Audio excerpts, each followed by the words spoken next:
Hello everyone, welcome back. Study ম্যাথমেটিক্সের প্রত্যেকে স্বাগত জানিয়ে ক্লাস 7 থেকে chapter 6 page number 95 video part number আজকে 38 করব। আজকে আমরা কোর্সে দেখি 6.2 থেকে 2 এর দাগেরটা করব। দীপুদা আজ 2x প্লাস 19টি কাগজ বিক্রি করেছে, কিন্তু গতকাল সে তারপরের দিন গতকাল সে 5x মাইনাস 8টি কাগজ বিক্রি করেছিল। ঠিক আগের দিনে সে বিক্রি করেছিল 5x মাইনাস 8টি কাগজ বিক্রি করেছিল। দীপুদা আজকের তুলনায় গতকাল কত বেশি কাগজ বিক্রি করেছিল হিসাব করে। যখনই আমরা এই ধরনের লাইন পাবো, দেখো কত বেশি কাগজ বিক্রি করেছিল গতকাল, যে দিনটা চলে গেছিল, কত বেশি কাগজ বিক্রি করেছিল, তখন কিন্তু মনে রাখবে যে দ্বিতীয়টা থেকে প্রথমটা বিয়োগ করব। কেন দ্বিতীয়টা থেকে? তার কারণ দ্বিতীয়টাতে দেখো 5x আছে আর পরেরটাতে 2x আছে, এটাও একটা কারণ আমরা ধরে নিতে পারি। আর গতকাল কত বেশি, বা এর আগের অঙ্কটা ছিল এরকম ফিরোজার চেয়ে কত বেশি ছিল, তখনও দেখবে যে মোহিনীর থেকে আমরা ফিরোজা বিয়োগ করেছিলাম। ঠিক এটা তো আমরা গতকাল থেকে আজ সেটা আমরা বিয়োগ করে নেব। তাহলে আমরা লিখব দীপুদা আজ কাগজ বিক্রি করেছে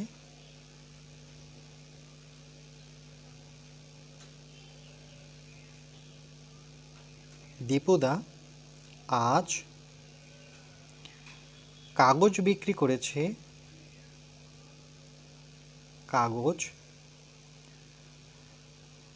বিক্রি করেছে করেছে কত? 2x প্লাস 19, 2x প্লাস 19 একক নেব, টি একক, যেহেতু এখানে টি দিয়ে আছে। দীপুদা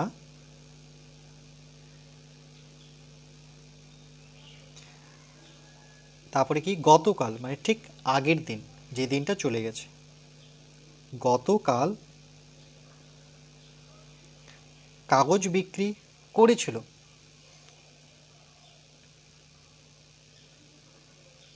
কাগজ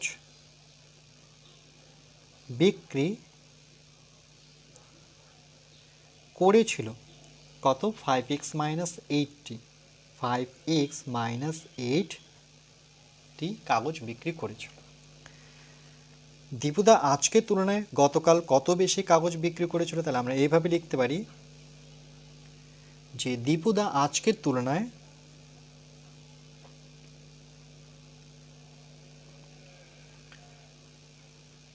দীপুদা আজকের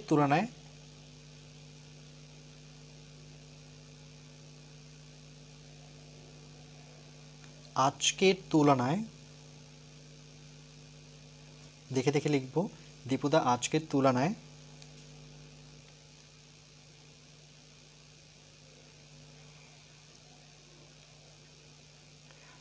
তুলনায় কাগজ বিক্রি করেছিল কাগজ বিক্রি করেছিল কত বেশি করেছিল, এর জন্য আমরা গতকাল অর্থাৎ 5x মাইনাস 8 থেকে আজকেরটা বিয়োগ করব, 2x মাইনাস 90, এটাকে ব্র্যাকেট ক্লোজ করব সেকেন্ড ব্র্যাকেট নিয়ে। তাহলে দীপুদা আজকের তুলনায় কাগজ বিক্রি করেছিল 5x minus 8 minus 2x plus 19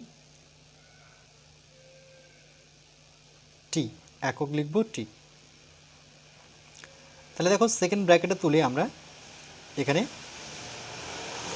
প্রথম বন্ধনী নেব, 5x মাইনাস 8, আর এখানে যখন এই বন্ধনীটা তুলব তখন মনে রাখবো যে এর সামনে 2 এর সামনে কোনো চিহ্ন নেই, তার জন্য এই মাইনাসটা এই 2 এর সাথেই হবে, এটা একটা কারণ। আর অন্যভাবেও বলতে পারি, তার কারণ এখানে কোনো চিহ্ন দেখতে পাচ্ছি না, সেটাকে প্লাস ধরে নিতে হয়। আর এখানে আছে মাইনাস, তাহলে মাইনাসে প্লাসে কী হয়? মাইনাস। আরেকভাবে বলতে পারি কোনো চিহ্ন, সেটা যদি মাইনাস হয়ে থাকে, প্লাসের ক্ষেত্রে হয় না, যদি মাইনাস থাকে, যখন ব্র্যাকেট তুলব তো মাইনাসের পরে যতগুলো আমরা সংখ্যা পাবো বা যতগুলো সংখ্যার সামনে যে চিহ্নটা রয়েছে সেই চিহ্নটা কি বিপরীত চিহ্ন হয়ে যায়। যেমন এর চিহ্ন ছিল প্লাস, সে হয়ে গেল মাইনাস, এর প্লাস সেও কিন্তু মাইনাস হয়ে যাবে। কেমন করে? দেখো মাইনাসে প্লাসে কি হয়, মাইনাসে প্লাসে মাইনাস হয়ে যায়। যে কোনো একভাবে মনে রাখবে, যেভাবে তোমরা মনে রাখতে পারো। সদৃশ পদটা আমরা এক জায়গায় রাখবো 5x, আর শুধু 2x নয়, তার সাথে যে চিহ্নটা রয়েছে সেটাকেও নিতে হবে। সংখ্যা দুটোকে এক জায়গায় রাখবো, এই সংখ্যার সামনে -8 আছে, এই সংখ্যার সামনে -19 আছে, এত ঠিক। তাহলে দেখো এই সংখ্যার সামনে কোনো চিহ্ন নেই বলতে প্লাস, এটা খুবই সহজ বিয়োগ করা, কেন কি বিয়োগ রয়েছে, তাহলে সোজা আমরা বিয়োগ করে নিতে পারি। 5x থেকে 2x বিয়োগ করলে, তাহলে 5x থেকে 2x বিয়োগ করলে আমরা পাবো 3x।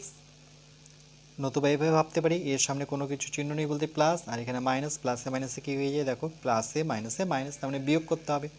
এবার এদের দুইজনের মধ্যে, এই দুটো পদের মধ্যে সবথেকে বড় সংখ্যা হচ্ছে এই দুটোর মধ্যে 5x বড়, তাহলে তার চিহ্নটা এখানে বসবে। যেহেতু এখানে কোনো চিহ্ন নেই, তা আমরাও চিহ্ন বসাবো না। এবার এই দুটো সংখ্যার সামনে দেখো দুটোই মাইনাস রয়েছে, তাহলে মাইনাসে মাইনাসে কী হয়ে যায়, মাইনাসে মাইনাসে প্লাস হয়ে যায়, তাহলে যোগ করতে হবে। তাহলে 19 আর 8 যদি যোগ করি, তাহলে 19 আর একে হচ্ছে 30, না 19 আর আগে হচ্ছে 20, মানে তাহলে আমরা পাবো 27। তাহলে এখানে আমরা লিখব 27, কিন্তু দুটো সংখ্যার সামনেই মাইনাস আছে, তাহলে কোনটা নেব? তাহলে যে বড় তার চিহ্নটা নেব, যেমন 19 বড়, তার সামনের চিহ্ন হবে মাইনাস, তাহলে 3x - 27, এত ঠিক। তাহলে আমরা এক লাইনে যদি উত্তরটা লিখি, তাহলে আমরা এইভাবে লিখব যে সুতরাং দীপুদা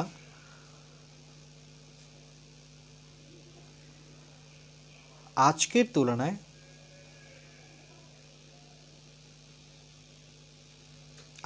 তুলনায় গতকাল কত বেশি জায়গায় আমরা বসাবো, 3x - 27 টি বেশি কাগজ বিক্রি করেছিল।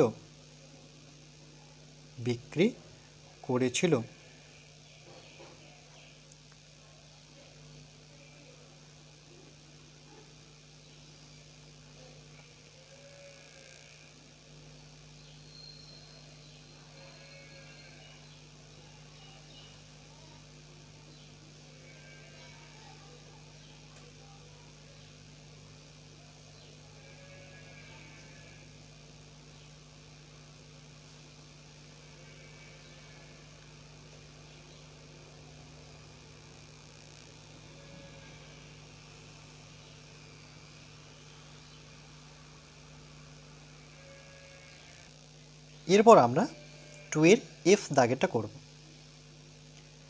পরেশবাবু প্রতি মাসে 8x টাকা আয় করেন, আয় বলতে রোজগার করেন, কিন্তু প্রতি মাসে মানে এক মাসে, প্রতি কথার অর্থ হচ্ছে এক মাসে, যেমন তিনি এক মাসে 8x টাকা আয় করেন, মানে ইনকাম করেন বলতে পারি বা রোজগার করেন, কিন্তু প্রতি মাসে মানে এক মাসে তিনি 3x - 15 টাকা ব্যয় করেন, মানে খরচ করেন। ব্যয় কথার অর্থ হচ্ছে খরচ করেন। তিনি প্রতি মাসে কত টাকা সঞ্চয় করেন, সঞ্চয় কথার অর্থ হচ্ছে জমানো টাকা। তাই লিখব পরেশবাবু আয় করেন, পরেশবাবু প্রতি মাসে কথাটা লিখছি না, আমি ডাইরেক্ট লিখছি পরেশবাবু আয় করেন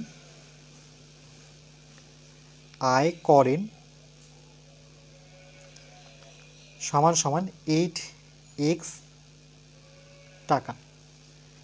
আর এখানে মনে রাখবো আয় মানে রোজগার, আয় এর কথা হচ্ছে রোজগার।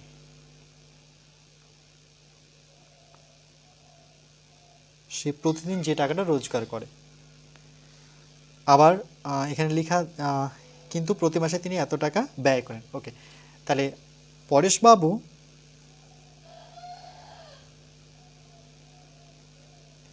ব্যয় করেন, ব্যয়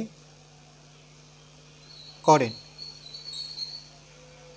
সমান সমান, তাহলে ব্যয় করেন হচ্ছে 3x মাইনাস 15, 3x মাইনাস 15 টাকা। দেখো ব্যয় কথার অর্থ লিখে দিয়েছি খরচ করা। তারপরে বলছে প্রতি মাসে কত টাকা সঞ্চয় করে। তাহলে এখানে জানতে হবে সঞ্চয় মানে যে টাকাটা জমানো হয়। সঞ্চয়ের অর্থ হচ্ছে জমানো টাকা, জমা টাকা বলতে পারি বা জমানো টাকা, এটা জাস্ট মনে রাখার জন্য।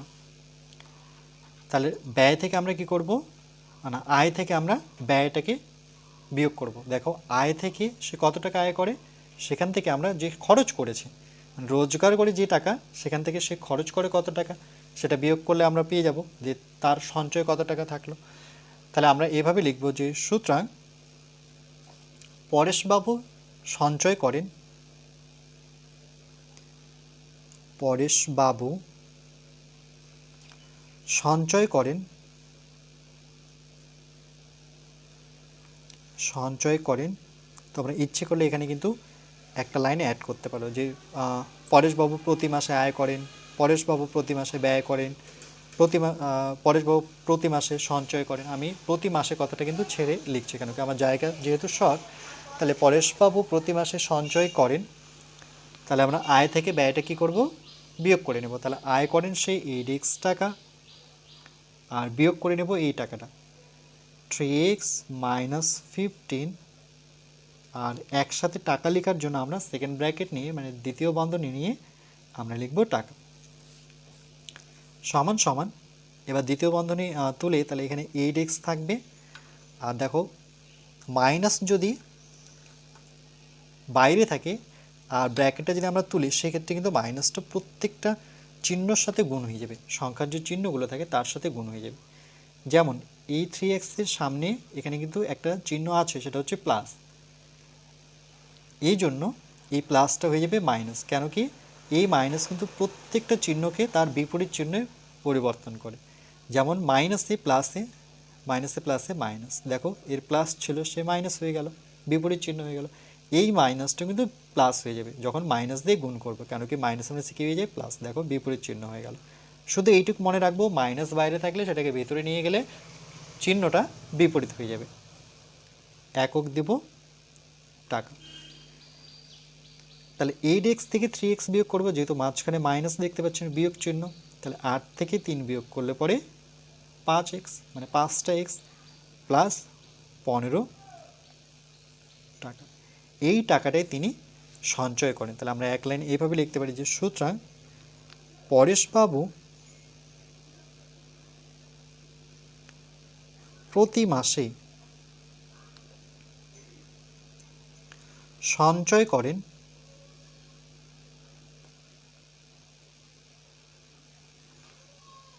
5x প্লাস 15 টাকা।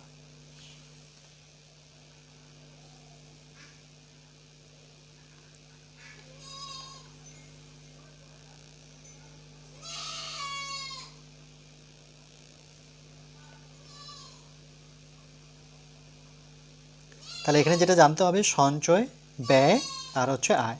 আয় মানে হচ্ছে সে যে টাকাটা রোজগার করে, ব্যয় মানে যেটা খরচ করে, আর সঞ্চয় মানে যে টাকাটা সে মানে জমা রাখে, মানে খরচ করার পরে তো কিছু টাকা থাকে, সেটাকেই আমরা বলি সাধারণত সঞ্চয়ের টাকা। এরপর আমরা পরবর্তী পার্ট নাম্বার 39-এ বাকি অঙ্কগুলো করব।